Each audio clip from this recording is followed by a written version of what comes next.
The golden વોઇસમાં આપનું સ્વાગત છે।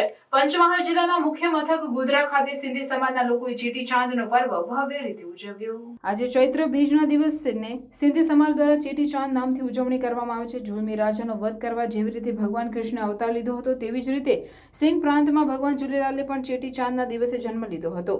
પંચમહાલ જિલ્લાના મુખ્ય મથક ગોધરા ખાતે સિંધી સમાજ તમામ લોકો ચેટી ચાંદનો તહેવાર ખૂબ જ ધામધૂમથી ઉજવણી કરતા હોય છે। પંચમહાલ જિલ્લાના ગોધરા શહેરમાં સિંધી સમાજની તમામ દુઆઓ બજારો બંધ રાખવામાં આવતા હોય છે અને ભગવાન ઝૂલેલાલના મંદિર પર વહેલી સવારથી જ આરતી, બહેરાના, સિંધી શરણાઈ અને ઢોલ નગારા સાથે સિંધી ભાઈ બહેનો ધાર્મિક ભજનો સાથે નાચતા ગાતા હોય છે અને મંદિરમાં પ્રસાદી અને દૂધ, કોલ્ડ ડ્રિંક્સ વહેંચવામાં આવે છે અને બપોરે આખા શહેર સિંધી ભાઈ બહેનો સમૂહ ભોજન ભંડારો કરતા હોય છે અને ત્યારબાદ ગોધરા શહેરના વિવિધ માર્ગો પરથી ઝૂલેલાલ ભગવાનની વિશાળ શોભાયાત્રા યોજવામાં આવે છે અને આ શોભાયાત્રામાં ઝૂલેલાલ ભગવાનની જ્યોત અને વિવિધ ઝાંખીઓ ખૂબ જ આકર્ષણનું કેન્દ્ર બનતી હોય છે અને શોભાયાત્રા પૂર્ણ થયા બાદ ઝૂલેલાલ ભગવાનની જ્યોતનું ગોધરા રામસાગર તળાવમાં ઝૂલેલાલ ઘાટ ખાતે વિસર્જન કરવામાં આવે છે।